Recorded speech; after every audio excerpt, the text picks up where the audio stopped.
Sa pong mapagpalang gabi sa lahat ng ating mga kapatid.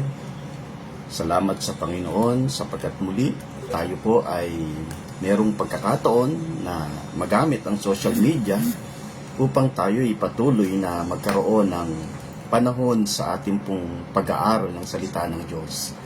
Binabati po natin yung lahat ng ating mga kapatid na kung saan ay regular nating nakakasama at sa kasalukuyan still watching sa buhay ng ating mga kapatid na kung saan ay nasa iba't ibang dako ng daigdig, maging dito po sa atin sa bansang Pilipinas. Binabati natin ay isang mapagpalang gabi ang ating kapatid na kung saan ay nakatune in, ang aking mahal na kumparing Ricardo Bondok dyan sa lugar ng Dasmariñas, maging kay Kuya Art. Patuloy kang palakasin ng Panginoon sapagkat siya ay naka-confine ngayon dyan sa may Lyceum Hospital sa Cagayan. So binabati natin yung ating mga kapatid dyan sa lugar po ng Manteca, California, maging sa buhay ng ating mga listener dyan, ng ating Nanay Penny, si Ate Emily Quinto, si Nanay Vicky. Ang kalakasan ng Diyos ay patuloy niyong maranasan at ganun din yung ating mga kapatid dyan sa lugar ng Winnipeg, Canada, kina Brother June, sa kanyang buong pamilya, Sterley, sa pong mapagpalang umaga sa inyong lahat. At syempre, andito po tayo ngayon sa Nueva Ecija sapagkat tayo po'y patuloy na merong pinaghahandaan na ating pong mahalagang bagay maging sa ating pong kalusugan. Binabati ko ang aking may bahay, syempre ang aking may bahay na Sir Joe, very supportive, salamat sa biyaya ng Panginoon. Ang aking mga anak, si Roma, si JM, at mga aking mga manugang na si Prince. Binabati din po natin si Ate Sally, still watching sa mga oras na ito dyan sa lugar ng Bacoor. Salamat po sa Panginoon sapagkat patuloy po tayo na binibiyayaan ng Diyos ng pribilehiyo na kung saan ay patuloy pong magamit ang social media sa patuloy natin na pakikinig at pag-aaral ng salita ng Diyos. Alam nyo, ito po ay isa sa napakalaking pribilehiyo sa panahon natin ngayon sapagkat hindi na po natin kinakailangan na kung saan ay kumuha pa ng airtime sa radio. Dati po nakakapag-broadcast tayo sa radio nang tayo ibinata pa. Nagbabayad tayo ng daily sapagkat medyo may kataasan ng rate. But ngayon, biyaya ng Panginoon, ang social media ay buong mundo ang inaabot. Saan man lugar ka naroon, ano man ang inyong kalagayan. Maaring gabi ngayon dito sa atin, umaga sa kanila, anumang oras, pwedeng makarating. Salamat sa social media, magamit lamang po natin sa tama. Sapagkat alam naman natin, pwede naman na magamit sa mali. Sapagkat alam nyo, dito sa daigdig na ito, depende na lang yan kung paano mo gagamitin yung isang bagay. Now, salamat po sa inyong lahat na ating pong regular na nakakasama at yung nagme-message sa atin na sila'y napagpapala. Binabati nga po pala natin sina Sister Josephine Cajeta Ongkol dyan sa lugar po ng New Zealand, ang kanyang buong pamilya, si Brother Arby ng kanyang dalawang anak. Salamat sa biyaya ng Diyos. So tayo po'y patuloy na mag-aral ng salita ng Diyos sapagkat wala pong ibang napakasarap na patuloy na paglaan ng oras at panahon, walang iba kundi ang salita ng Panginoon. Nung pong nakaraan ay ating pong nabigyan ng pansin, yung pong ating tiningnan, the scheme of the devil. Ito po'y walang iba kundi yung pakana ng dyablo. Alam nyo, yan ang isang bagay na gusto naman ng dyablo. Ang patuloy kang madali doon sa kanyang bitag. Ngayon, ay kasunod po nung ating tinatalakay at may kaugnayan doon sa ating pong binibigyan ng pansin about doon sa toiling. Sapagkat yan po yung pinaka-kabuudan hanggat at hindi po natin natatapos ito po'y patuloy nating bibigyan ng pansin. May kinalaman po ito sa pagpapagal or toiling. Kaya nga yung ating mga kapatid na kung saan ay nakakasubaybay sa atin, hindi lang po sa FB Live kundi maging sa ating YouTube channel, Pastor Manuel M. Herrera, mapapanood po natin yun. So napakaganda na patuloy po tayong magkaroon ng kalaguan sa ating pong pakikipagrelasyon at makilala natin ang lubusan ng Diyos sa ating pong buhay. Sapagkat naniniwala ako na kung saan ito po yung hindi dapat na nawawala sa buhay ng isang tao, lalo na sa isang mananampalataya. It's not enough na makilala mo ang Diyos na kung saan one-time event sa buhay mo. Yes, maaaring wala namang magsasabi sa atin na hindi niya kilala ang Diyos. Ang totoo niyan kaya ka nga naandito, kaya ka nga nakakapakinig ng salita ng Diyos. It's because kumilala ka sa Kanya. Pero tandaan po natin, it's not enough na kung saan ay makilala mo siya in one-time event ng buhay mo. Kinakailangan, as we continue in our journey dito sa ating pong buhay sa daigdig na ito, patuloy tayo na nagkakaroon ng mataas na mitiin sa ating mga puso na makilala natin siya ng lubusan. It's just like Apostle Paul. Hindi po tayo lalayo. Si Apostle Pablo ay nagkaroon po siya ng encounter in Acts chapter 9 verse 5. Ang sabi niya roon, "Who are you, Lord?" Yan po yung pinaka-turning point ni Apostle Paul nang siya ay nasa road of Damascus. Nagkaroon siya ng pagkakataon na makilala niya ang Panginoon. Pero alam naman natin, yun ay tinakda ng Diyos sa kanya. Pero habang siya ay nagpapatuloy mula nung time na yon, nung nagkaroon siya ng encounter sa Panginoon, ang sabi niya, "Who are you, Lord?" Then, hindi lang nawala sa puso niya yung mitiin na makilala niya talaga ang Diyos.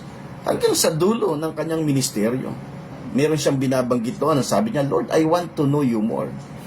Sapagkat yun po yung isang pinakamahalaga.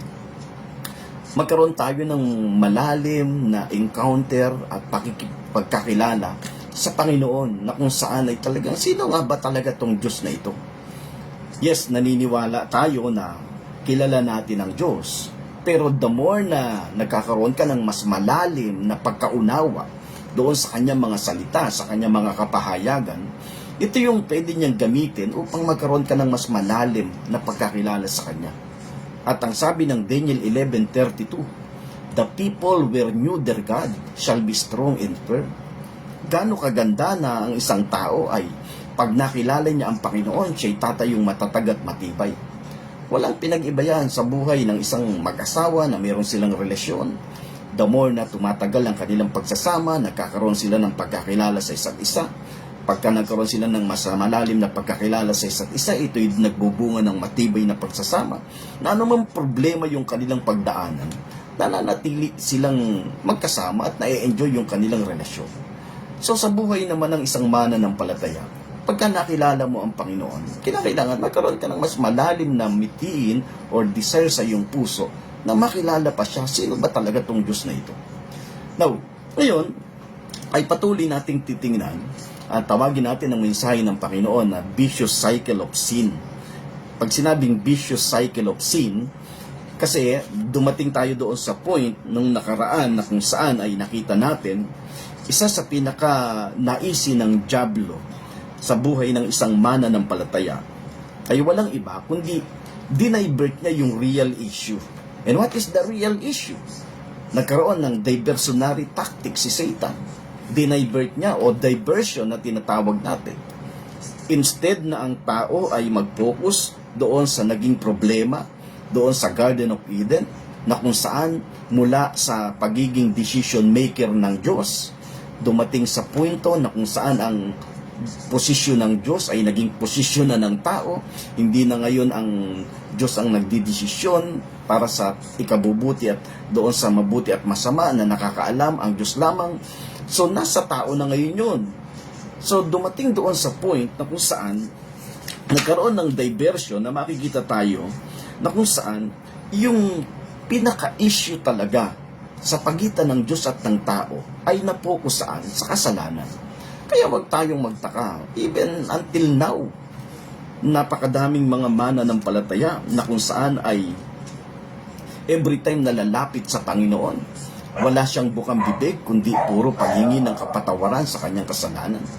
So gusto kong sabihin sa ating lahat na hindi tayo against sa bagay na yan. But ang sinasabi natin, we believe and we are confident that God gave us a real forgiveness that is enough. Yan po yung sinasabi ng Bible. We are totally forgiven kung ikaw ay mananampalataya. Pastor, kung ako ay pinatawad ng Diyos, ano naman yung dapat kong i-confess? Hindi tayo against sa confession. Pero dapat, kung meron man lalabas sa bibig natin, mamaya makikita natin yan. Kasi, yan nga yung ating pag-uusapan ngayong gabi. Salamat sa inyong lahat, no? Samahan po ninyo ako. Vicious cycle of sin. Now, the devil hides the real issue. That's why, a lot of Christians become more and more sin conscious. Doon tayo natapos Alam nyo, yung sin conscious ay mabigat. Pagka tinignan natin, sa panahon natin ngayon, meron tayong iba't ibang mga bagay na makikita na pwedeng pumasok doon sa pagiging sin conscious Now, bago natin yan makita, bago natin yan tingnan, isang bagay na gusto ng diablo, one of the things that Satan wants for every believer is to enter into his trap.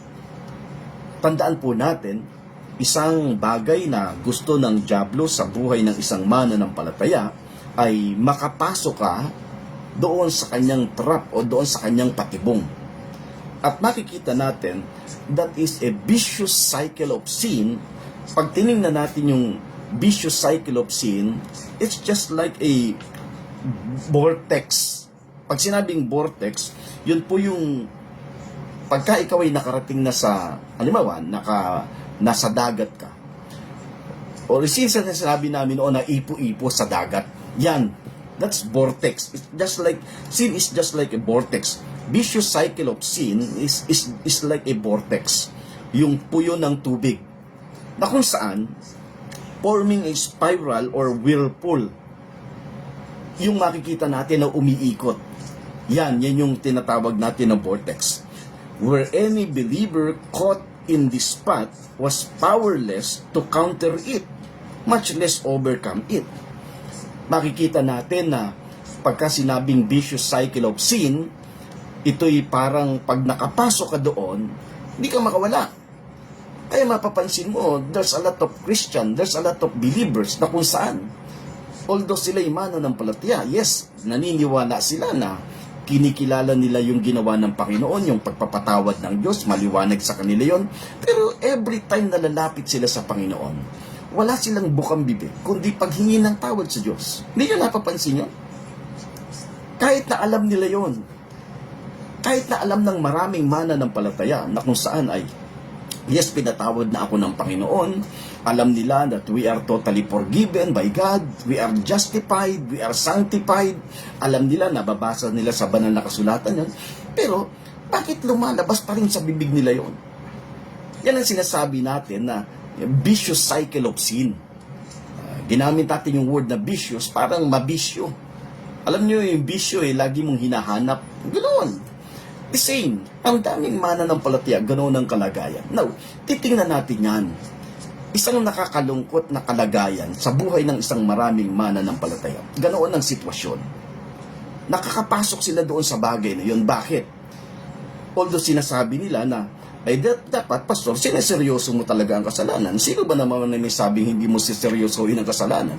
Pero gusto kong sabihin sa iyo, kahit anong seryoso yung gawin mo sa kasalanan, you cannot overcome it. You have no capacity para ma-overcome mo yung bagay na yan. Only by the grace of God. Maliban na ang biyaya ng Diyos ay patuloy mong kilalanin at nag-uumapaw ito sa iyong buhay. Kasi yun ang maliwanag na sinasabi ng Bible. Yes, we are slave of sin. From slavery of sin to become slave of righteousness. Di ba napakaliwanag naman ako sinasabi ng aklat ng Roma? Mula sa pagkaalipin ng kasalanan, tayo nilagay sa pagkaalipin ng katwiran. So, very clear. Ngayon, tingnan natin to. Ito yung sinasabi natin na one of the things that Satan wants for every believer ay walang iba kundi makapasok tayo doon sa kanyang trap or sa kanyang bitag. At ang bitag na gusto niya ay walang iba kundi tayo ay pumasok doon sa tinatawag natin na vicious cycle of sin. Na walang iba kundi every time na lalapit ka sa Panginoon, bukang bibig mo, although alam mo na may kapatawaran ng Diyos, pero lumalabas pa rin sa bibig mo. Why? Tingnan niyo pong maigi. Why many believers enter it? Or bakit maraming mananampalataya na nakakapasok dito? Dito sa tinatawag natin na vicious cycle of sin. So, tingnan muna natin ang katotohanan. Here's the truth. Focus tayo doon sa katotohanan. Una, everyone commits sin, whether unbeliever or believers. Hindi natin yan kayang itanggi. Bawat isa ay nakakapag-commit ng kasalanan. Mananampalataya ka man or hindi ka mananampalataya. Wala naman tao na pwedeng sabihin na hindi siya nakakapag-commit ng kasalanan. Pero ibang usapan naman yung intentionally, tandaan natin, ibang usapan yon. But ang sinasabi natin, here's the truth, believer or unbeliever, nakakapag-commit siya ng kasalanan. We commit sin. Yan ang totoo. Now, in Romans chapter 3 verse 23, ang sabi ng Bible, pagka tinignan natin, lahat ay nagkasala. At walang nakaabot sa pamantayan ng Panginoon. So very clear ang sinasabi ng Bible, yun ang katotohanan. That's the fact. That's the fact, and there's no way a person can claim he doesn't sin. Walang sino mang mananampalataya na pwedeng magsabi na hindi siya nagkakasala. Pagka mayroong mananampalataya na nagsabi ng hindi siya nagkakasala, tandaan mo, yan ang pinakamakasalanan. Yun ang pinakamakasalanan. Kasi hindi mo pwedeng sabihin sa sarili mo na hindi ka nagkakasala. Unless, kasi sabi ng Bible, unless that a person is a Gnostic. Yan ang sinasabi natin. Kasi meron tayong makikita sa Bible na Gnosticism. Ang Gnosticism, pagka tinignan natin, hindi naman naniniwala sa kasalanan yan eh. Yan ang totoo. Kaya nga dapat makita nating maigin eh. Kasi alam nyo, maraming mananampalataya, pagka hindi mo tinignan yung konteksto ng bawat mga talata na binabasa natin sa banal na kasulatan, pwedeng magkaroon tayo ng pagkaligaw. Tandaan natin, ang Gnostic, sila yung mga tao na nagkiklaim na kung saan they had no sin. Ano ba yung Gnostic na yan, Pastor? Saan ba yan makikita natin na binanggit at kausap ng sumulat sa banal na kasulatan? Yan ang gusto kong makita natin. In 1 John chapter 1 verse 8, meron tayong mababasa dyan na inia-address ni John sa kanyang sulat. Yan ay para doon sa mga Gnostic people. Now, tingnan natin anong sabi doon sa 1 John chapter 1 verse 8. Kaya dito nyo ngayon mauunawa, kaya pala Pastor, yung pangangaral mo ay ganyan. Tingnan nyo pong maigi. In 1 John chapter 1 verse 8, ang sabi dito, kung sinasabi nating tayo walang kasalanan, tinadaya natin ang ating sarili. Ang katotohanan ay wala sa atin. Yan ang sinabi ni Apostol John, na kung saan ay kausap niya dyan ay Gnostic people. Kasi ang Gnostic, hindi sila naniniwala na sila ay may kasalanan. They believe, they claim that they had no sin. Kaya yun, napakabigat niyan. Yan, hindi natin kiniklaim. Yes, we believe na talagang ang kasalanan, nakakapag-commit ka, tayo, believer or unbeliever. Sin is committed. But after a believer commits sin, what is our response? Yan ang pinakamatindi na dapat makita natin. After nakapag-commit ka ng sin, what is our response? Kasi pag hindi naging tama ang tugon mo, dito na ngayon papasok na kung saan makikita natin nakaka-enter ang napakadaming mananampalataya doon sa tinatawag natin na vicious cycle of sin. Dito makikita natin a common procedure in dealing with sin that result in defeat. Tingnan nyo pong maigi to ha. That is a common procedure in dealing with sin that result in defeat. According to the teaching of the traditional churches, ayon doon sa nakasanayan natin, hindi na tayo lalayo. Lahat tayo dumating sa point na yan. Hindi ko nga alam, baka hanggang ngayon naandyan ka pa rin. So, ang sabi doon, according to the teaching of the traditional churches, you must confess sin. Kinakailangan every time na ikaw ay nakakapag-commit ng kasalanan, kinakailangan you need to confess sin. Tingnan nyo pong maigi. Ngayon, pagka tinanong mo yan, saan mo mababasang talata yan? Ang makikita natin, ang pinaka-highlights na talata dyan na sasabihin nila, walang iba kundi ang 1 John 1:9. Tingnan nyo po yung sinasabi sa 1 John 1:9. Anong sabi doon? Basahin natin. Mahalaga na makita natin itong bagay na ito. Kasi, sasabihin ng iba, Pastor, Sinasabi naman ng Bible yan eh. You need to confess our sin. Ang sabi ko, hanggang kailan? Hanggang sa mamatay ka? Yan na yung magiging kultura ng isipan at puso mo na wala kang tigil, kundi patuloy kang mag-confess at mag-confess ng iyong mga kasalanan. Anong sinasabi ng Bible? Ano pwedeng dalhin yan sa buhay mo? Tingnan niyo po yung sinasabi ng 1 John chapter 1 verse 9. Kung ipinapahayag natin ang ating mga kasalanan, siya ay tapat at banal na magpapatawad sa ating mga kasalanan at tayo'y lilinisin sa lahat ng ating mga kalikuan. Hindi ba sinabi ng 1 John 1:9 very clear? Tingnan niyo pong maigi ha. Kaya sabi ko nga, ang diablo naman hindi mo naman makikita kaagad yung kanyang kamalian Sabi nga nung isang kausap ko, ang pagitan lang ng truth and lie ay kahiblan ng buhok. Gaano kanipis yun? Kaya kung hindi ka magiging maingat, pwede kang ma-deceive.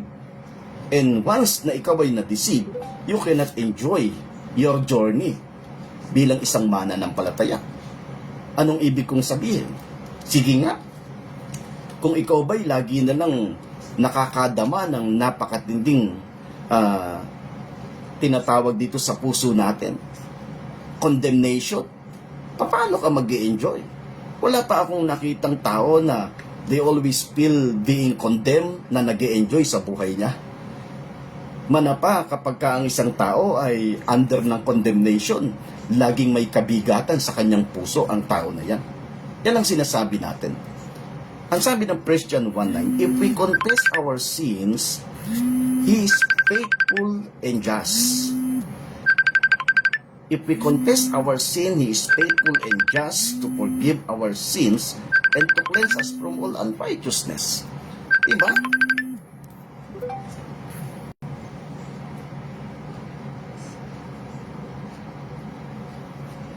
Maliwanag yung sinasabi.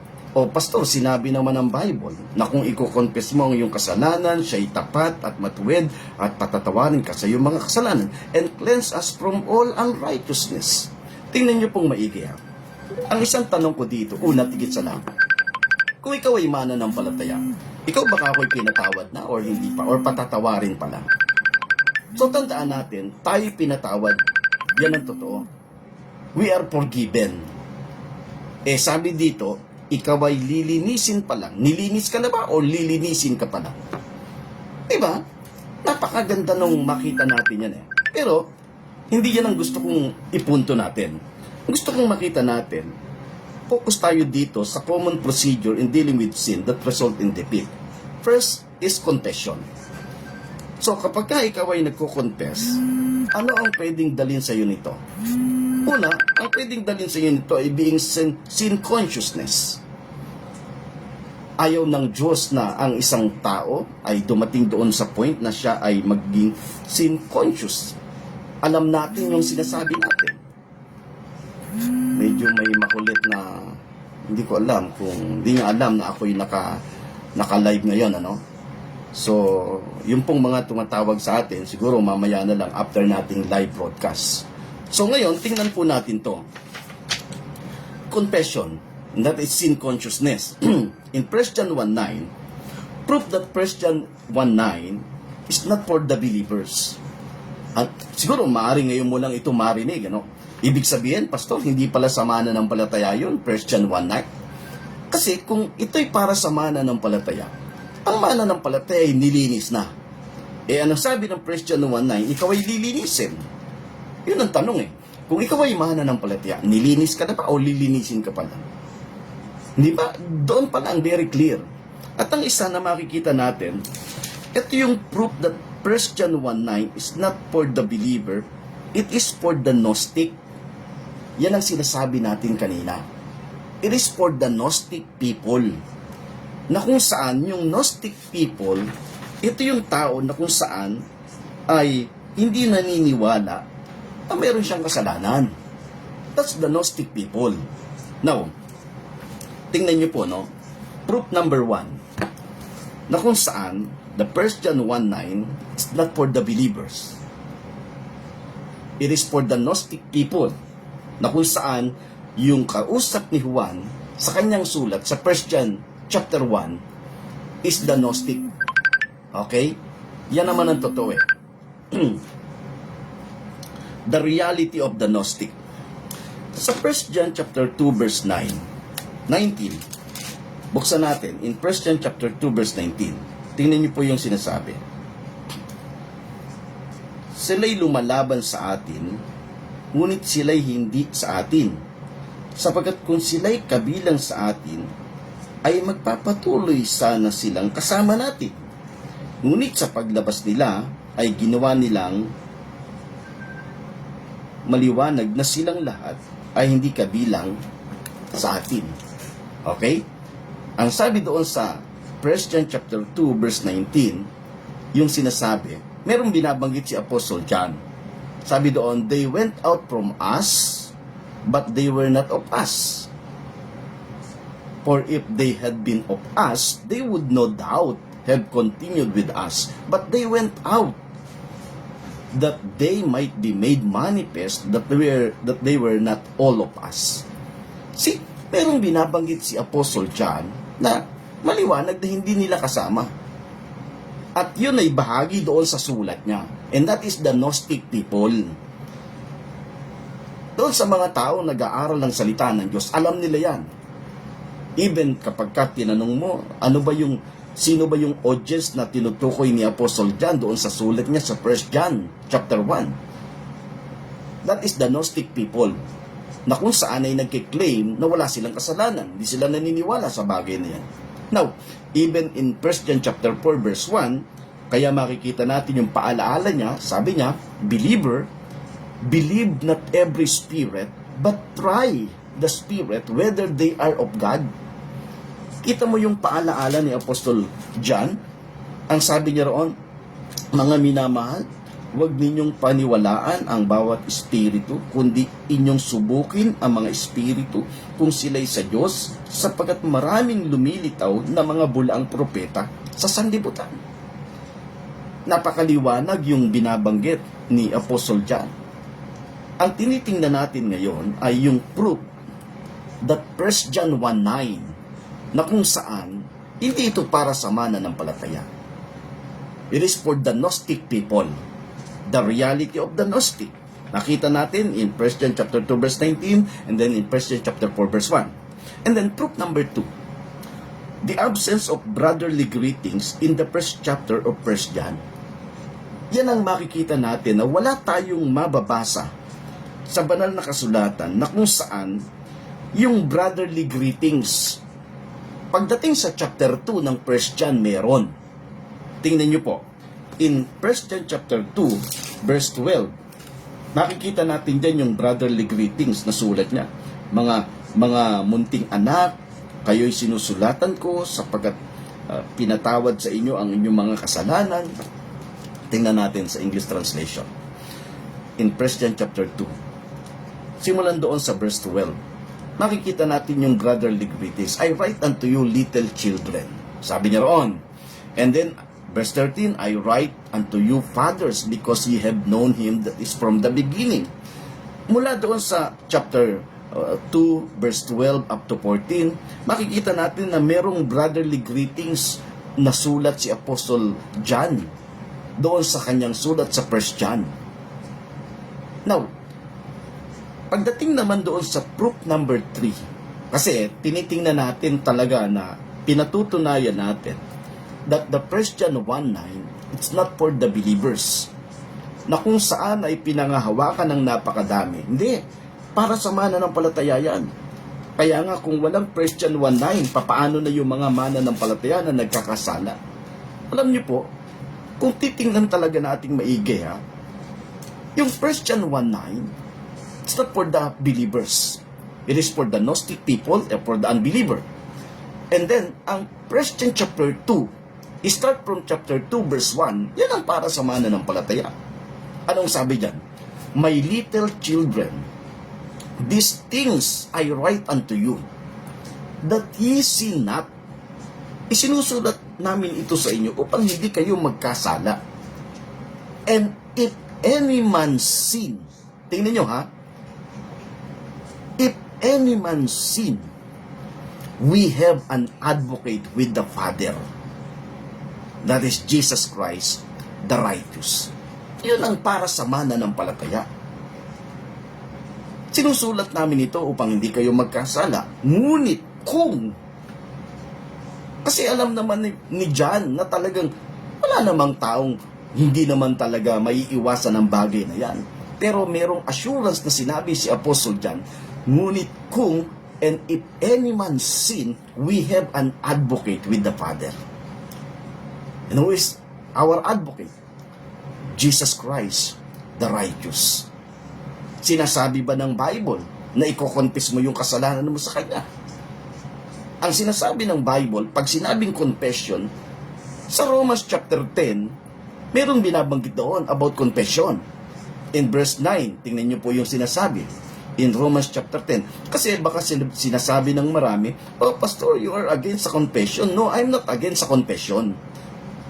Ang sinasabi ko, yung ikaw ay lagi na lang nagko-confess ng kasalanan. Every time na you pray, then you confess your sin, that's vicious cycle of sin. Kasi paulit-ulit yan eh. Hindi ka makakaalis dyan. Tandaan natin yan. Hindi ka makakaalis dyan. That is the vicious cycle of sin. It's just like a vortex forming na kung saan spiral. Yung paikot-ikot. Ganyan ang kalagayan ng maraming mananampalataya. Ano sabi ng Romans chapter 10 verse 9? Sabi doon, that if thou shalt confess with thy mouth the Lord Jesus, kung ipapahayag ng iyong mga labi ang Panginoong Hesus, and shall believe in thine heart that God hath raised him from the dead, thou shalt be saved. So kung meron ka mang dapat na ibuka lagi ng bibig mo, ibuka lagi ng labi mo, instead na yung mga kasalanang nagagawa mo, instead na yung kasalanang na-commit mo sa buhay mo, bakit hindi yung mga bagay na ginawa ng Panginoon? Yun lagi ang ibubuka ng labi mo, yun lagi yung ibubuka ng bibig mo, that Jesus is Lord. May kaugnayan yung confession saan? Doon sa salvation. Meron tayong separate topic niyan na kung saan dalawang mahalagang bagay sa buhay ng isang mananampalataya o parte ng buhay natin, ng katawan natin. Una, yung tinatawag natin na bibig or mouth. Yung mouth may kaugnayan sa salvation. And then yung heart, yung tinatawag na heart, merong kaugnayan doon sa tinatawag natin na righteousness. Believe in thine heart. Kaya nga, righteousness and salvation. Eternal life and salvation. Diyan natin makikita na yan ay separate. It's not the same. Na kung saan ang tinuturo ng napakadami, yung eternal life and salvation is the same. Kaya hanggang ngayon, hindi yan makatapos-tapos yung debate na yan eh. Alam nyo ba na yan ay hanggang ngayon ay pinag-uusapan nila kung ang salvation ba'y nawawala o hindi? Hindi nila kayang maunawaan kasi bakit? Wala kasing tamang sagot ang maling tanong. Paano magkakaroon ng tamang sagot ang maling tanong? Pag mali ang tanong, wala kang makikitang tamang sagot. Ang unang tanong dapat para magkaroon ng maliwanag na sagot, yung bang eternal life and salvation ay pareho? Yan ang tamang tanong. At kapag kaya ay nasagot, dito mo mauunawaan na napakaganda pala nung tinatawag na salvation and eternal life. Now, balik tayo dito. Proof that 1 John 1:9 is not for the believer. Proof number 1, ang sabi doon, the reality of the Gnostic. Sa sulat ni Apostle John, meron siyang kausap dyan na mga hindi mananampalataya or Gnostic people. And then proof number 2, the absence of brotherly love in the Greek, in the first chapter of 1 John. Wala kang mababasa sa 1 John chapter 1 na kung saan ay brotherly greetings. And then, sa proof number 3, the absence of the word we in the first chapter of 1 John. Hindi, Pastor. Binasa ko yan. Kahit anong translation, meron akong nakita dyan na we. Tingnan natin yung pinaka-original scriptures. Kasi pag tinignan natin sa original scriptures, makikita natin, wala kang mababasa dyan na word we. Kaya nga, proof number 3 is the absence of the word we in the first chapter of 1 John. The original translation wala tayong makikita na word na we. Yun ang totoo. Sa chapter 1 ng 1 John, ha? Pero kapag tinignan natin sa lahat, syempre ang pinag-uusapan natin dito, pinoprove natin that the 1 John 1:9, it's not for the believer. It is for the Gnostic people. Yung 1 John chapter 2, yun ang for the believers. Very clear yan. Kaya nga, mababasa natin, sinusulat namin ito sa inyo upang hindi kayo magkasala. Subalit kung kayo'y magkasala, meron tayong tagapamagitan. So, ibig sabihin, kung ikaw ay mananampalataya, ang kalagayan ng buhay mo sa Panginoong Hesus, meron tayong tagapamagitan sa Ama. At yun walang iba kundi ang kanyang anak. Ang sabi doon, we have an advocate with the Father, Jesus Christ, the righteous. Kaya gaano kaganda na kung saan ang isang mananampalataya, nasa kalagayan ka that we are very secured. Why? Because we have an advocate. Meron tayong tagapamagitan. Pero tandaan natin, hindi natin dapat itong gamitin bilang lisensya. Meron naman akong tagapamagitan, okay lang. Ibang usapan ang bagay na yon. Kasi bakit? Alam ng Diyos kung ano ang laman ng iyong puso. Because God knows our motive. The motive of our heart. Alam ng Diyos yan. Hindi ka makakaalis dyan sa bagay na yan. Now, that's proof number 3. The absence of the word we in the first chapter of 1 John. Now, proof number 4. The true context. Ito yung pinaka-highlights natin. The true context in 1 John chapter 1 verse 9. Tandaan po natin. Makikita natin sa verse 8 and 10. Siyempre, tingnan natin yung sulat doon sa 1 John chapter 1 verse 8. Tingnan nyo po ha. Ang sabi dito, ang kausap ni Juan dito ay ang Gnostic people.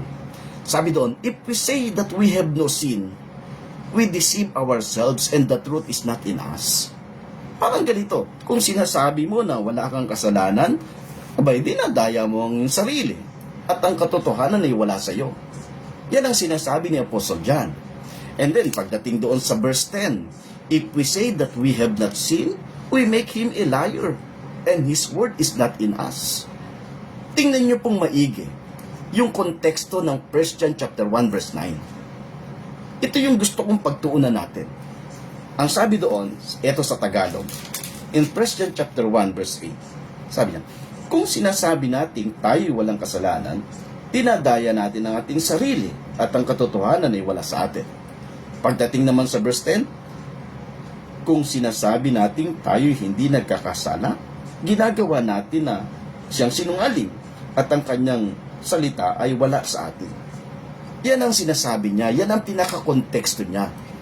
What is John's verdict? Ang sabi ni John, if we confess our sin, tandaan natin, if confess our sin, He is faithful and just to forgive our sin and to cleanse us from all unrighteousness. Yan ang sinabi ni Apostle John. That's John's verdict doon sa kausap niyang Gnostic.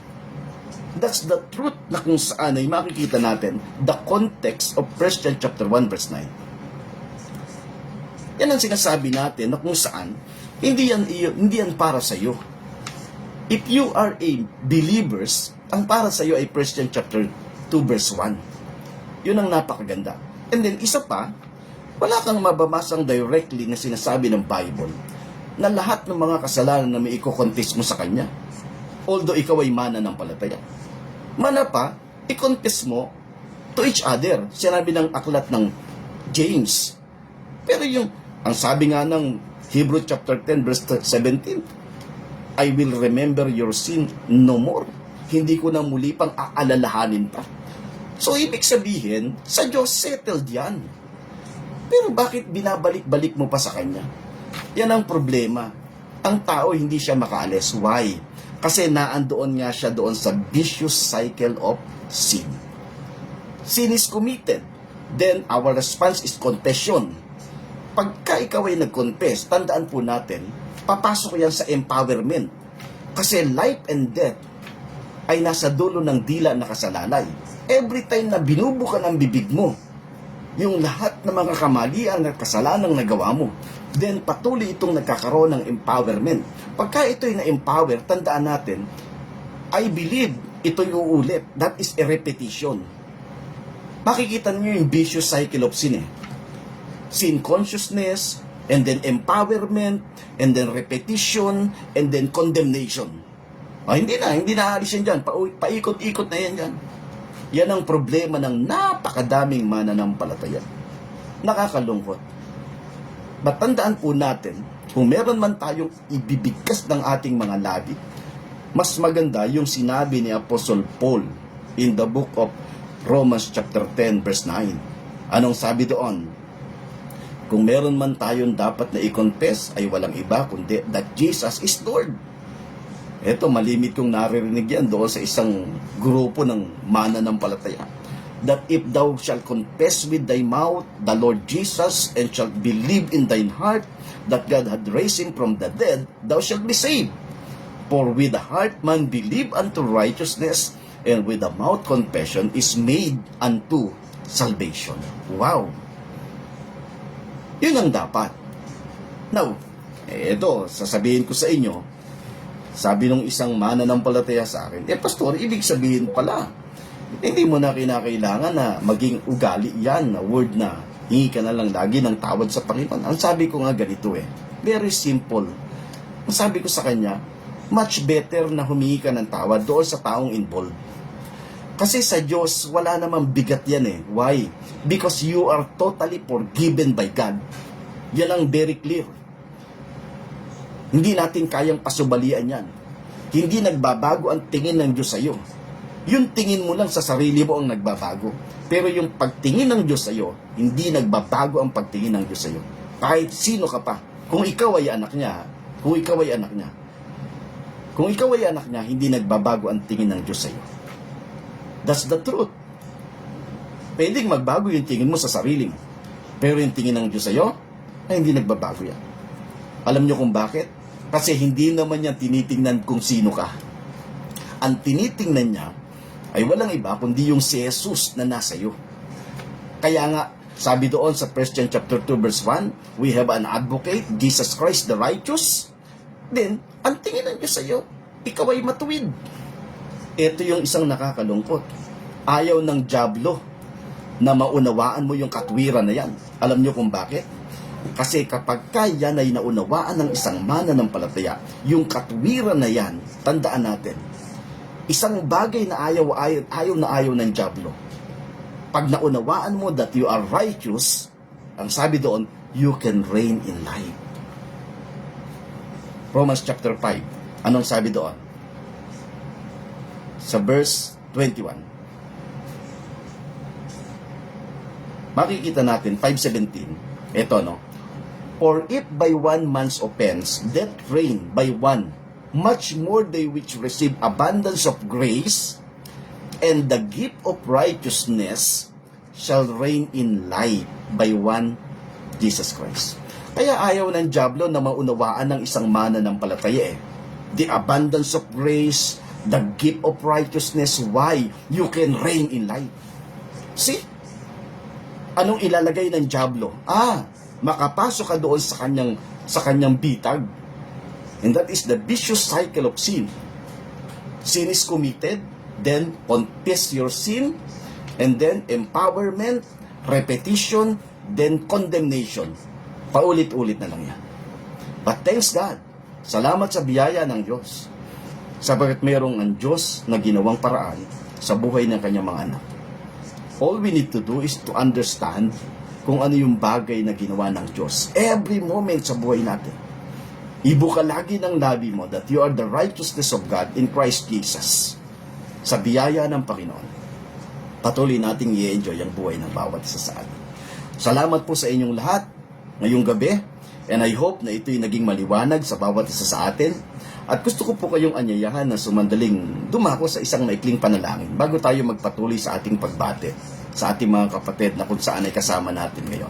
Sinasama natin sa ating deklarasyon ang kalagayan ni Kuya Art na kasalukuyan nasa hospital ngayon dyan sa lugar ng Lyceum, Cagayan, but sabi niya maayos naman ang kanyang kalagayan. So tayo po sumandaling pumikit at magpasalamat. Dakila namin Diyos, salamat sa iyong biyaya na nag-uumapaw, nagagamit namin ng social media upang patuloy na maipangaral ang iyong katotohanan sa iyong mga salita.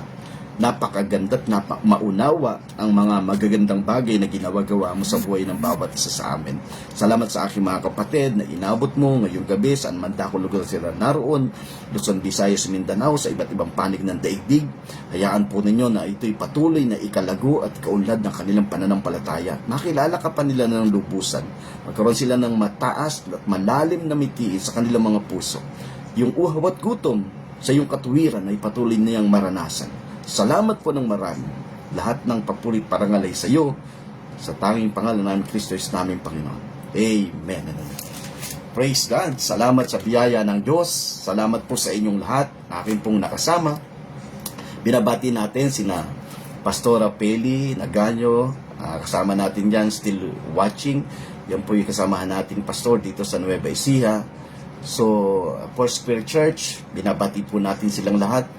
Ganon din sina Sir Josephine Cajeta Ungkol, still watching. Salamat po sa inyong pag-tune in. Ganon din, binabati natin yung ating mga kaklasmates, sina Lynn.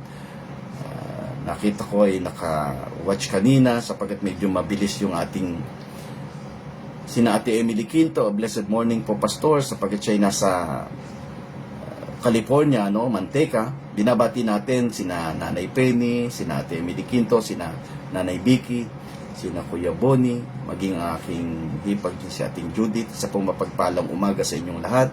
Ricardo Bondok, still watching. Ganon din. Morning po, Pastor, madaling araw na po dito. Diyan kina Sir Joe. And then, ang aking may bahay. Binabati din po natin ang aking Nanay Glo dyan sa lugar ng Malagasang. Sa pong mapagpalang gabi sa inyong lahat dyan. Ang aming mahal na Kapitang Aldrino, yan ay napakasipag.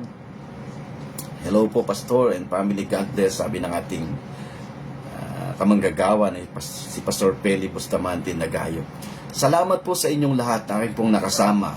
Michelle Diego, dyan sa lugar ng Panapaan, yung pong ating iglesia dyan sa Riwang Pastulan, at maging yung ating mga kamanggagawa dito sa lugar ng San Leonardo, yung pong ating mga kapatid dyan, kina Nanay Ponyang. Meron po tayong pag-aaral ng salita ng Diyos dyan every Tuesday, 3 p.m. ng afternoon, and then ganun din dyan sa lugar kina Ate Silvia, every Monday naman dyan. Binabati natin silang lahat. So, hindi man natin maisa-isa yung ating mga kapatid. Ang aking anak na si Roma, still watching. Salamat sa inyong lahat. Salamat po sapagkat muli tayong nagkaroon ng pagkakataon na magamit ang social media. Naway, kung meron po kayong mga tanong, kung meron po kayong mga comment, pwede nyo po akong i-PM personally upang lubos natin na maipaunawa yung mga katotohanan ng salita ng Diyos. And I hope na kayo po ay napagpapala dito po sa ating pong mga tinatalakay. Meron po itong kaugnayan patungkol po sa the biggest issue between God and man, and that is toiling.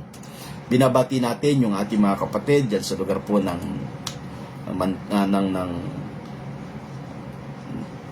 Canada, kina Brother June, sa pong mapagpalang umaga din sa inyong lahat dyan, at maging sa New Zealand, yan, sina Sister Joe, yung ating mga kakumparihan dyan, paring Johnny, paring Angel, maging dyan sa lugar ng Malagasang, po yung lugar na ating kinalakhan, sina Parindong.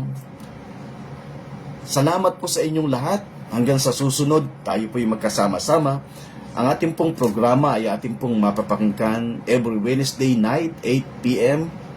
dito po sa atin sa Pilipinas. At meron din po tayong YouTube channel, Pastor Manuel M. Herrera. Pwede po kayong mag-tune in doon upang ito pong ating mga naririnig doon sa mga luma nating mga video noong pang matagal, noong pandemic. Sayang nga lang po sapagkat yung iba ay nabura na-erase na, hindi natin i-download doon. Salamat po sa inyong lahat. Hanggang sa susunod, samahan po ninyo ako. Patuloy po tayo magkaroon ng kalaguan at malalim na pagkaunawa sa kapahayagan ng Panginoon. Po ang inyong nakasama, Pastor Manuel Herrera. Tayo pong lahat ay mag-enjoy sa bawat magandang bagay na pinaparanas ng Diyos sa bawat sa atin.